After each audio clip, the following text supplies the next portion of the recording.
knew quite well. He said, he posed that question, what causes radiation? And he started advocating that in some conferences.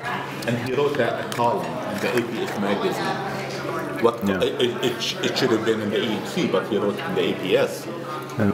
And it kept, it was like a do-loop in the back of my head until I moved to physics, and not moved, but started dabbling with physics, and it really opened different directions of research, just to these questions, because we're not anarchists. We ask for a reason. What caused radiation. Well, your background is mathematics, I guess. I did both mathematics and electrical engineering at the same time. Right, so it was easy on the mathematics side, you would say, what is the sequence, a series of equations that this should fit within? Well, you see, very good question. You know what? When I say very good question, I don't mean to patronize anyone. No. I like it. Okay? Because some people say, oh, good question. We wouldn't even notice that. We're engineers. But you see... no, but there's an abstract theory that fits that real thing. Well, you see, I think that philosophers can help us sometimes in the way we think, in the way we should think, perhaps. But math, some people argue that math is ahead of physics. I really have an issue with that thought, because, for instance, they can predict Planet 9 or Planet 11. It was predicted mathematically. I just saw a documentary. I'm not an astronomer, but I just saw a documentary. And when you put the equations, all the planets, and you say, oh, something is missing, because they put the gravitational, they have a model, right? Yeah. And they say, oh, something must be there. So I think math helps us predict what is physically available, but cannot help us predict laws. It's a subjective state. Yeah. There are a lot of jokes about physicists and mathematicians and engineers. There are many jokes about it. But anyway. No, but you see, I think that this is an important point. In other words, my argument is that this gentleman here, this is my grandfather, by the way, for those who don't know. Wait, on the screen? Yeah. Tell us his name. Tell us about it. Something Ramahi. No. Okay. But you see, if he were to be put on an island for 100 years, okay, alone, nothing around him but a pen and a paper and a lot of math, will he come up with what we know today as Faraday's law? I claim no. The pressure wasn't there. So to me, if you have mathematics and physics, it's sort of almost like a transform. The mathematics transforms into the physics. Physics transforms into the math. You're dealing with two different ways of looking at the same thing. But I think that reasoning, i.e. math, will not help us find laws of nature. No, but that's a processing, because as I understand, I'm not a mathematician. I have a minor in math like everybody else here, but I mean, it seems that mathematically you're looking for a way to explain that which exists. Exactly. And so you're not really looking to explain that which you don't know exists. I also wonder about, like, mathematics takes so long to evolve from one set of thoughts to the next, or one set of realities or accepted notions to the next, that I think that there's optimism for math to evolve to the point where we need it to evolve, where we'll have different, I mean, we even have machines now that do math in a different way, the floating point math versus other math, right? So you wonder, when you are using one machine versus another to compute your stuff, are you getting a different result because of the nature of the machine? Sure, but will the math, will the reasoning help us discover law or physics? I think it will help us, for instance, find the missing planet. But that's a missing cup. But that might not be the only thing we're looking for, is what I'm saying. There might be other things. Certainly. Right. Exactly. But in the different ways of computing. To allow Omar to eat, I mentioned that there are some jokes about mathematicians, physicists, and engineers. So one of them is this. It says there's a room, and there's a fire burning, and there's a bucket of water next to it. So they send the mathematician, and they want to extinguish the fire. So the mathematician goes in, and after a few minutes, comes out and says, the solution exists. And then the physicist goes in, and then after a few minutes comes out and says, the amount of water in there is enough to extinguish the fire. The engineer goes and pours the water. Yeah. And the woman goes and says, why did you start that fire? What's wrong with you?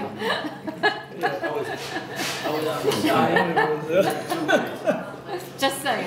And I think, you know, I've kind of come to terms with this, or maybe come to grips with it, that even that fundamentally, genders make a difference in the way we approach a problem, because we've been trained since youth, or even pre-youth, or even DNA, to solve different kinds of problems in a different way. And you have to become enculturated to work or function within an engineering environment. And sometimes that necessarily omits some of your best skills, some of the skills that others don't recognize are good skills, or they don't yet fit in, they don't conform yet.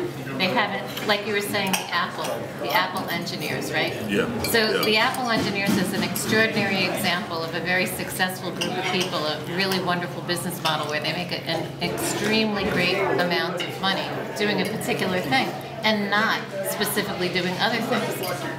Specifically not doing other things. Right, and I think that's kind of the struggle of like how, as women as engineers, you saw this email thing that I sent out, like how come there, did you know that this was the case? Did you realize, were you aware that there's so few women involved? It's shocking, isn't it? I know that it's shocking, but I didn't know. Yeah. Well, yeah. But you know that question of, we have a lot of issues related to this at the University of Waterloo, where some people advocating for more women to go into engineering. And you know, I'm actually on a women equity committee myself, out of 3 men. But the question is, I don't think we're approaching it correctly. I really don't think so. I think some women are very smart not to be in engineering. I exactly think so. Now, it is to push women into one field or to push men into another field. I think it's the wrong approach. In my opinion, the right approach is to level the playing field from the very beginning. And I mean, they do those personality, intellectual type tests. In the general population, I clearly skew mathematical, I chose right going into engineering. But in a classroom of engineers, in all those ways, I pop out with the more female language and whatnot.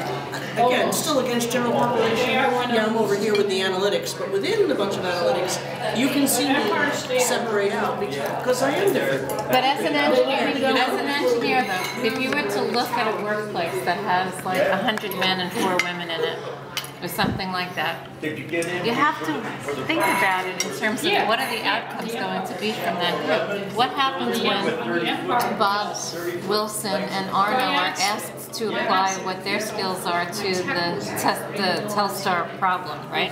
So when those people are asked to apply their skills to the Telstar problem, it's going to be a discussion that comes from their informed background, right?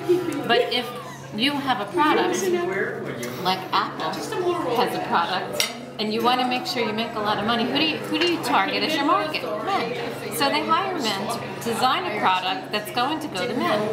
So now we have a tail chasing the dog in the industry, because half of the market is being ignored by virtue of the fact that you a priori decided you're going to sell stuff to people who have money because it's practical and reasonable and your stock shareholders want to do that.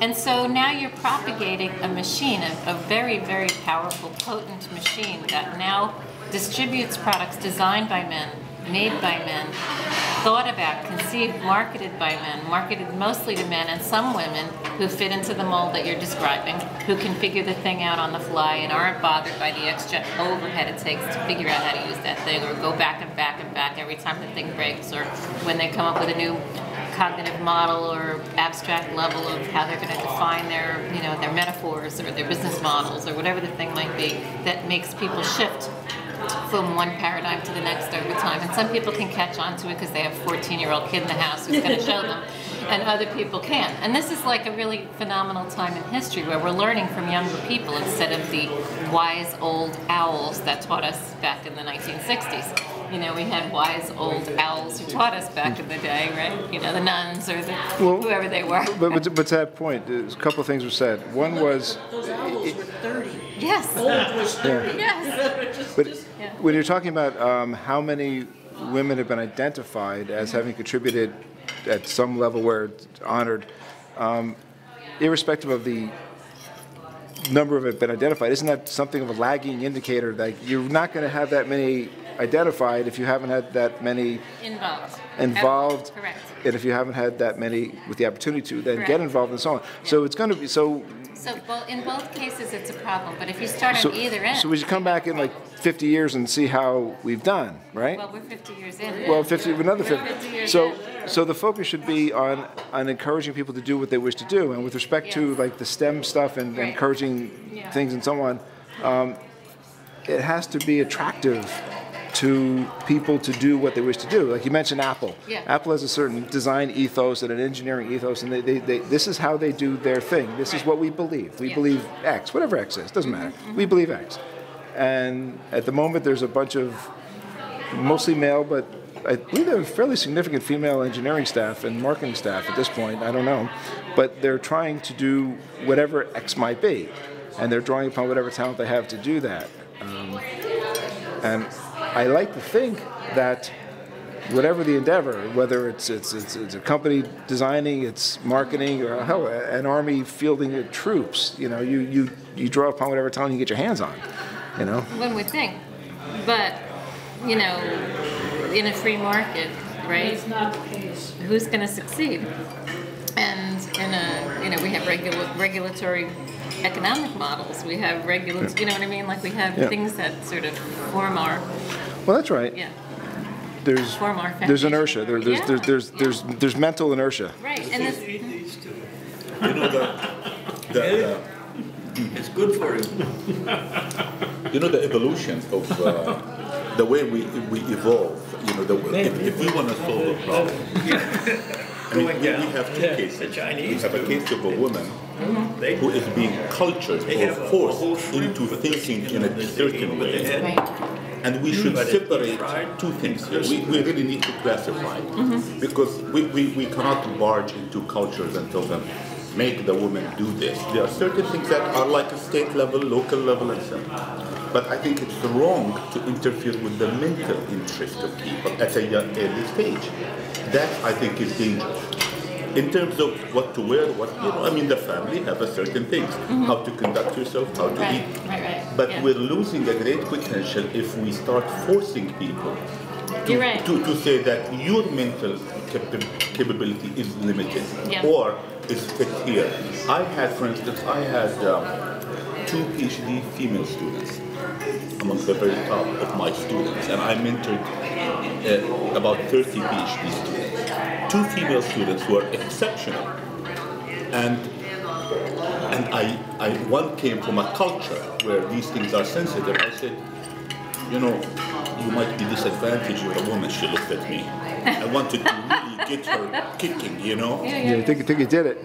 Oh my God! She just after that, I mean, she graduated before her husband, who was a PhD student before her, and we still have a collaboration. So mentally, from my own experience, and my daughter and all of that, the mental issue, we should separate it, the potential. Right. The not cultural, only that, not only that, but mental. Like, why is it even a deal? Because it's not a deal breaker in engineering. There are people who perform at various levels of intellectual ability in all types of capacities in engineering.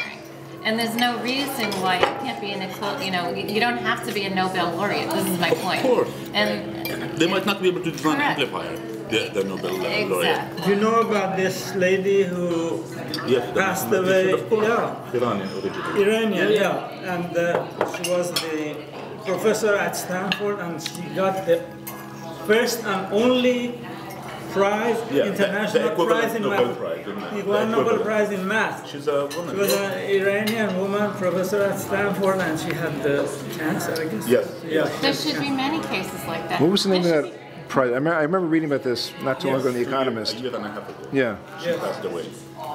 But you see, in Iran, for instance, I visited Iran, and I was not shocked, but it was like an eye-opener. 50+% in the engineering is women? Yes. 50+%. Yeah, right. That's a lot. Yeah, 50+%. Yeah. And in Waterloo, which How claims many to stayed and graduated? be the ratio, the engineers, women engineers in Iran, is probably more than men engineers. Yes, So I get, I'm running this journal, and I get a lot of papers, a lot of women authors. So I mean, here you look at, for instance, just a case study, without going too much into details. The society of Iran, irrespective of their religious, this, that, but they have their cultural ethos, right? Yeah. Look, it did not interfere with this number of women in college. It did not. Well, that's confirmed by educational investigation, which is that it's not about the STEM, it's not about the education, it's about working in the engineering. This is the point. When people get out into the workplace, then they're treated differently in the workplace. Because if you classify things and divide them into, now we have something to focus on. Right, now which is why I mentioned the Apple thing, because it's the culture of the company to have a certain goal. Exactly. That's where we can really put things and we know how to approach something, right? Rather than multifaceted cultural this and that. Yeah. So at Waterloo, they're really pushing hard. I said, look at the elementary education. That's where you need to be sensitive. Well, I think you need to. I don't think you can push things. I think you can maybe pull things. It's like that whole pushing the string versus pulling it. You need to make whatever it is you're trying to. If you're trying to attract women into engineering, for example, you want to make something attractive to the women to enter engineering. It's. I guess on the push side, you certainly need to say, engineering is a field. It's a thing. Here's what the thing is. You have to get the fundamental educational piece of it out there. Like, yeah, this is a job that people do. But then the next step is to attract them truly into engineering is, here's why you might like it, and have them want to go for it. And I've just seen so many things where it's sort of, be like these guys, and that's not the right approach. It's really this is the thing, and you can make a difference in, I can lecture to youngsters and make them never think about engineering. Males. And I found that many people, like for instance in engineering is a very delicate subject. In my opinion, if you don't have a goal in engineering, it's disastrous. You'll be just in a cubicle, people dump at you things, and but we want to solve problems, not work on problems. Yes, and so if one forms one own company, it's great. Engineering allows you to do that. If you want to go. The gig economy is probably going to break down a lot of these barriers. And I think if people can understand how to optimize their potential as female engineers or even as male engineers or as whatever they want to be. I was telling somebody yesterday, I think maybe there shouldn't be a gender on a birth certificate. It should be something you get to decide when you're 21 or whatever.